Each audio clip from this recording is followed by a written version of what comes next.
Hola, muy buenas tardes. Soy el doctor Jesús Pulido Barba, soy pediatra y mi subespecialidad es en cuidados intensivos de niños. Trabajo actualmente en el Hospital Ángeles Puebla y me hago cargo de la unidad de cuidados intensivos de niños en ese hospital. Quiero agradecer la invitación por parte de BUPEC para hablar de este importantísimo tema que definitivamente está dentro del rubro de la medicina preventiva y que todos los médicos, padres de familia debemos saber en relación al tamizaje en niños y adolescentes. Es un tema muy importante. Quiero decirles antes que nada que no tengo ningún conflicto de interés ante esta presentación. Vamos a dar inicio. Cribada en niños o en cualquier otro grupo etario es que el diagnóstico definitivo debe ser posible y el tratamiento de la enfermedad o enfermedades finales que sean investigadas deben de tener un tratamiento o un buen control y deben de ser estas enfermedades graves o potencialmente graves para justificar el hacerlas en una población en general. En la siguiente diapositiva podemos apreciar posiblemente una situación que la mayoría de ustedes pensaba o piensa que no entra de lo que es un tamizaje o un cribado, y es el problema de la anemia. La anemia continúa siendo un problema en la población infantil, sobre todo en países en condiciones socioeconómicas y culturales bajas. Y esto generalmente se debe a que la alimentación en menores de un año en muchas condiciones o en muchas situaciones es otorgada por leche de vaca o fórmulas que no son enriquecidas con hierro en menores de un año. El otro grupo de riesgo para desarrollar anemia son los recién nacidos con bajo peso al nacer, esto es, por abajo de los 2,5 kilos. Una anemia no tratada va a provocar cambios que no están relacionados al sistema hematológico, pero que van a traer como consecuencia un niño con fatiga, un niño apático, con falla en el crecimiento y desarrollo, y obviamente disminución a la resistencia de infecciones. Son los niños que muchas de las veces están recayendo en los consultorios por infecciones de vías respiratorias o por enfermedades infecciosas a nivel digestivo, y que lo que tienen de base es una anemia. La hemoglobina o el hematocrito debe medirse una vez durante los siguientes periodos de la vida, a través de una biometría hemática o simplemente la determinación de la fórmula roja, entre los 6 y los 9 meses, si no ha sido así entre el año y los 5 años, entre los 5 y los 12 y después de los 14 años. Si hay fiebre o infección, se tiene que realizar este estudio después de las 2 semanas de vida.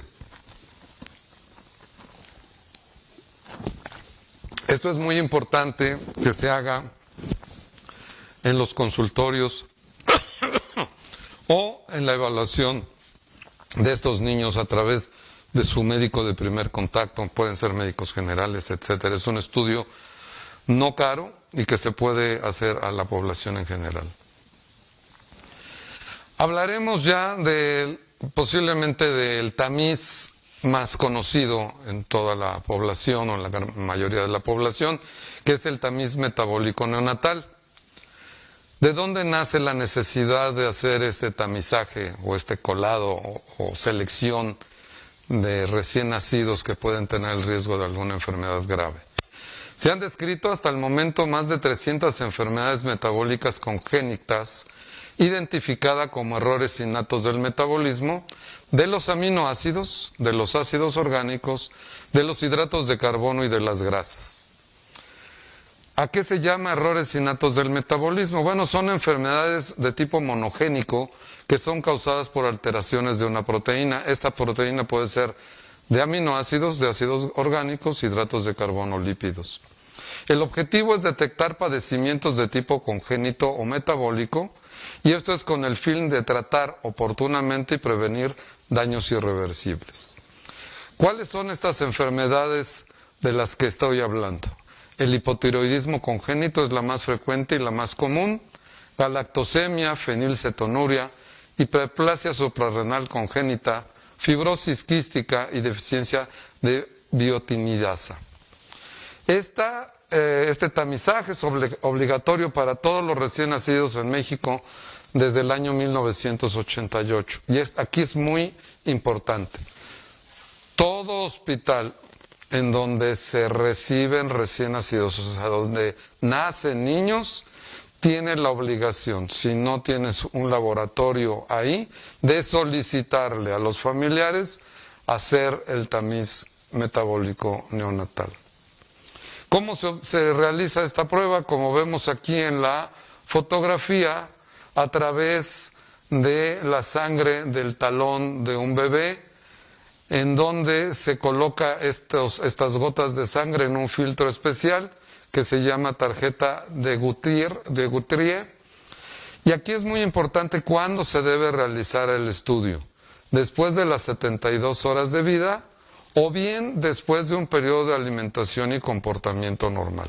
Esto es, si hay un niño que nace y por alguna situación de enfermedad de base, ya sea prematurez, enfermedad pulmonar o cardíaca, y está en ayuno, lo mejor es esperarse a que tenga 3 días al menos de alimentación normal y de comportamiento normal para solicitarlo, y entonces que el resultado pueda determinar algún tipo de estas enfermedades. ¿Qué diferencia hay entre el tamiz metabólico neonatal básico y el ampliado? El tamiz neonatal básico es un procedimiento que es efectivo para el diagnóstico precoz tan solo de 4 errores innatos del metabolismo. Esto es fenilcetonuria, hipotiroidismo congénito, galactosemia e hiperplasia suprarrenal congénita. El ampliado, que es el que se recomienda hacer prácticamente ya de manera rutinaria, nos determina alteraciones del perfil de aminoácidos y acilcarnitinas, así como acidemias orgánicas, defectos en el ciclo de la urea, defectos o deficiencia de esta enzima que es bionitidasa, y más pruebas contempladas, más las pruebas que se han contemplado en el tamizaje neonatal básico. Entonces es muy importante, sobre todo si tenemos lactantes al seno materno y no cuentan con un tamizaje metabólico ampliado, solicitarlo, aunque tengan un tamiz o un tamizaje metabólico básico normal. Entonces eso es muy importante. El tamizaje metabólico ampliado no necesariamente tiene que solicitarse de obligación a todo el recién nacido después de las 72 horas de vida.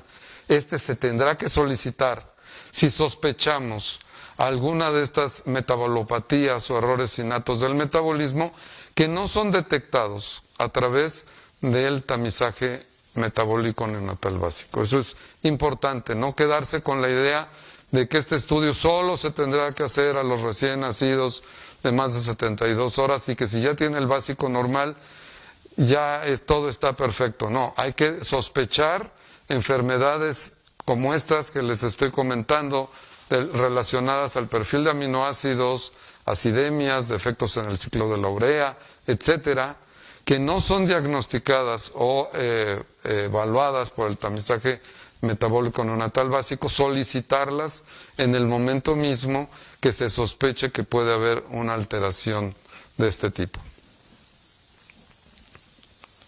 Si regresamos a las diapositivas. Ok, el tamiz auditivo. Una de las discapacidades más importantes y que requieren de un diagnóstico y manejo temprano es las relacionadas a la audición.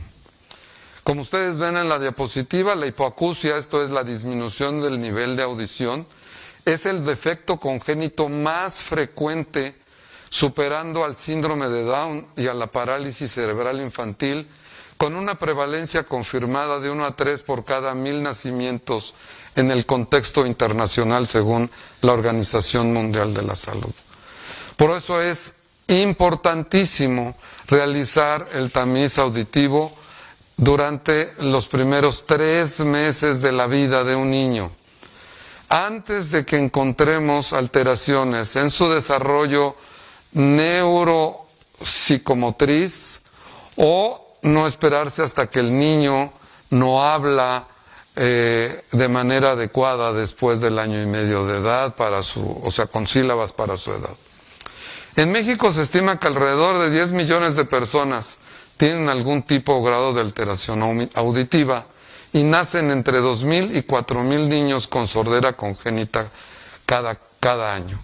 Entre más tarde hagamos el diagnóstico de alteraciones de la audición de un niño, la recuperación va a ser mucho más tardada, y muchas de las veces, si esto no se detecta antes del año de edad, puede haber una alteración definitiva que les va a condicionar una discapacidad importante.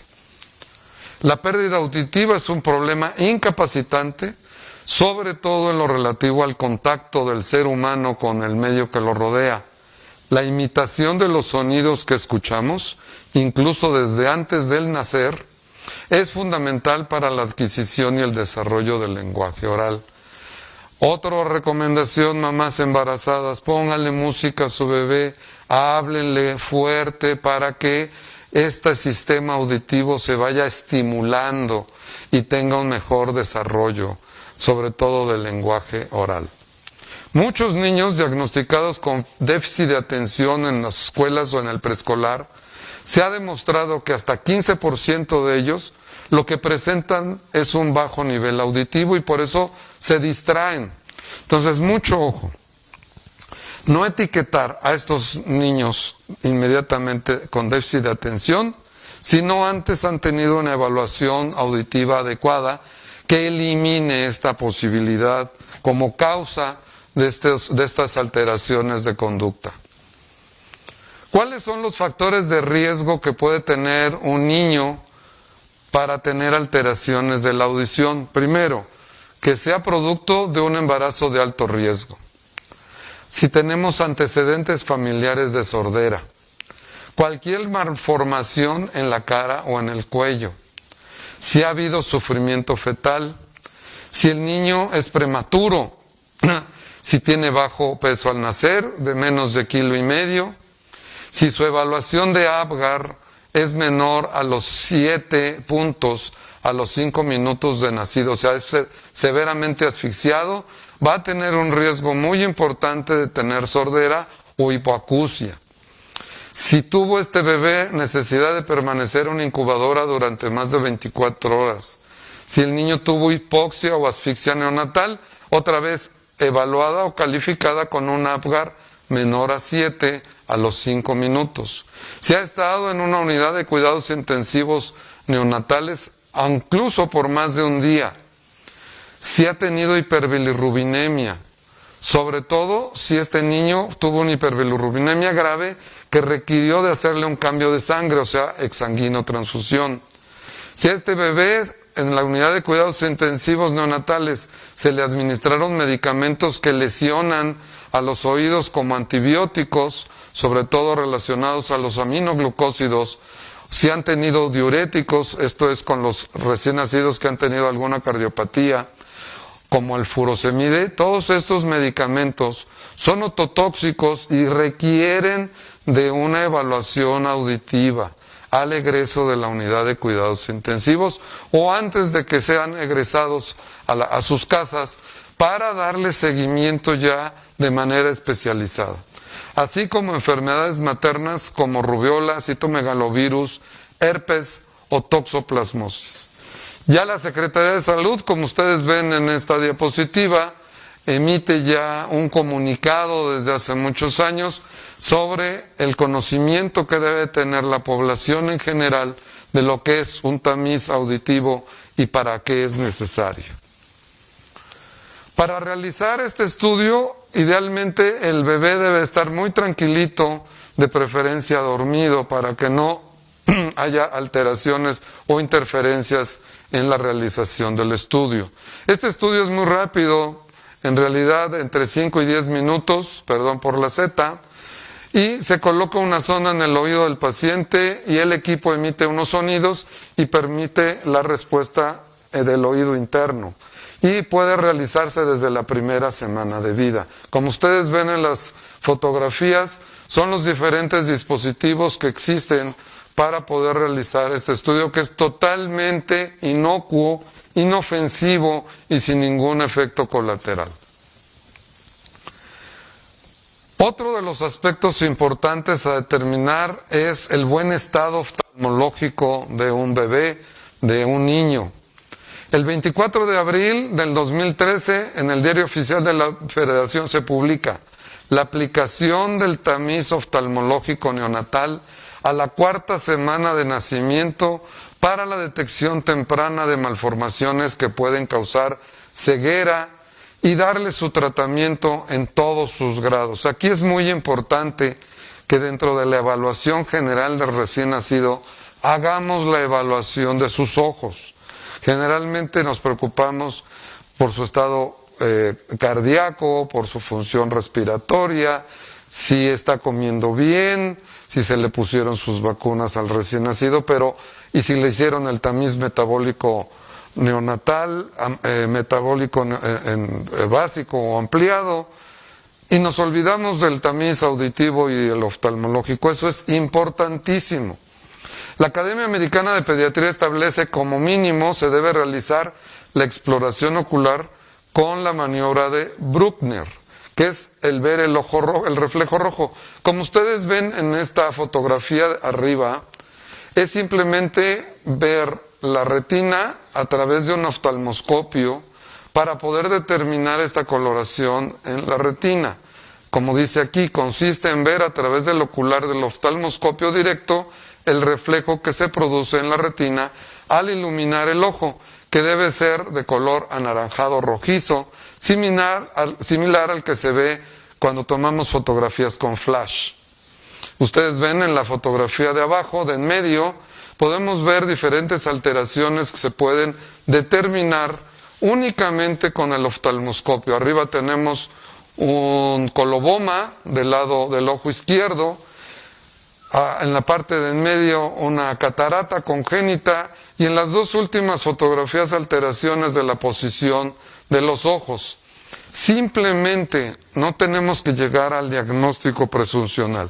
Simplemente si vemos que este reflejo de ojo rojo no es el adecuado, tendremos que dirigir a este niño, a este bebé, con un oftalmólogo para que se establezca tempranamente el diagnóstico y se pueda establecer un tratamiento temprano que reduzca el riesgo de secuelas graves.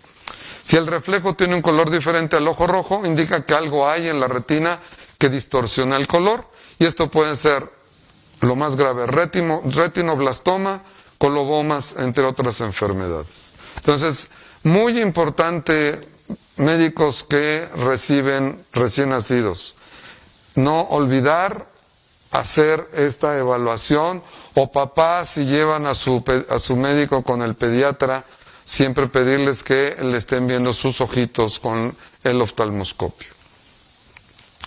¿Cuándo y cómo se debe hacer dicha evaluación?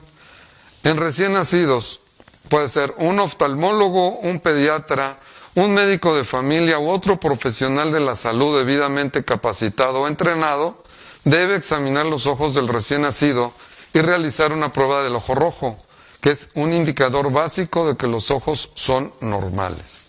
Sobre todo a prematuros expuestos a tiempos prolongados de oxígeno. Recordar que el oxígeno en el prematuro es tóxico a la retina, entonces es muy importante que todos estos grupos de pacientes sean evaluados de sus ojitos de manera inicial y aún así volver a hacer una evaluación oftalmológica cuando ya son lactantes por un oftalmólogo o un pediatra hasta que se cumpla el año de edad. En preescolares y escolares entre los 3 y los 3 años y medio se debe hacer una evaluación ya de la visión y la alineación ocular por parte de un oftalmólogo, un cualquier profesional que esté entrenado para hacer este tipo de evaluaciones, Como vemos en estas fotografías de en medio, estamos haciendo ahí a un bebé a distancia con una cámara especial. No tengo ningún conflicto de interés.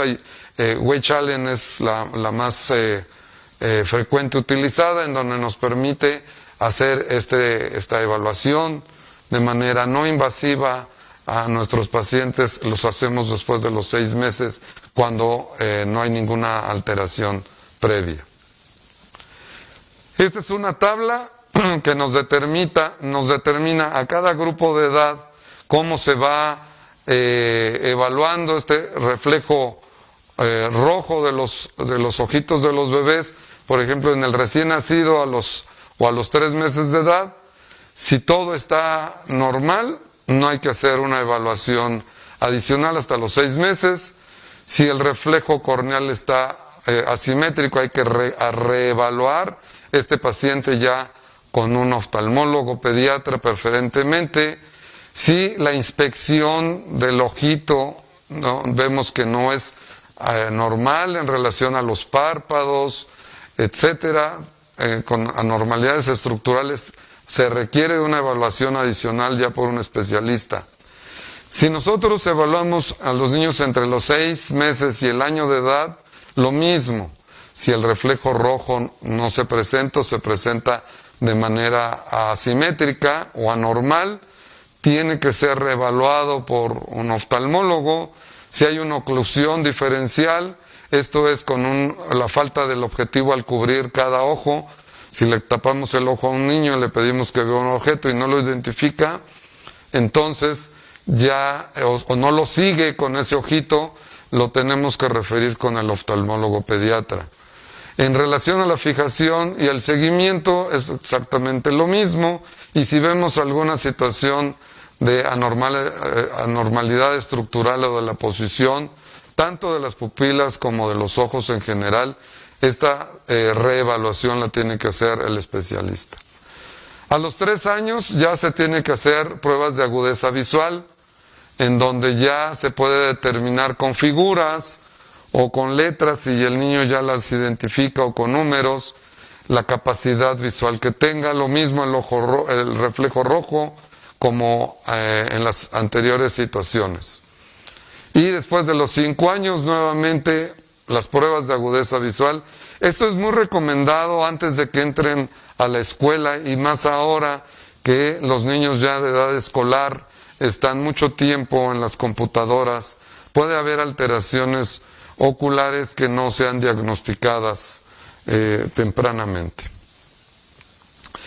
Hasta aquí es esta charla informativa sobre los diferentes tamizajes que se hacen en los niños. Recordarles nuevamente la situación de la anemia como una situación de prevalencia en nuestra población, sobre todo, como les decía, en los niños que son alimentados antes del año de edad con fórmulas no enriquecidas con hierro, o que se les da leche de vaca como tal. Esta deficiencia de hierro produce anemia, y la anemia trae trastornos importantes durante su edad escolar y adultos. Y bueno, pues les quiero agradecer su atención a esta charla. Espero que haya sido de interés para todos ustedes. Estoy al pendiente por si existen preguntas del auditorio. Si hay preguntas posteriormente, estaré con gusto respondiéndolas.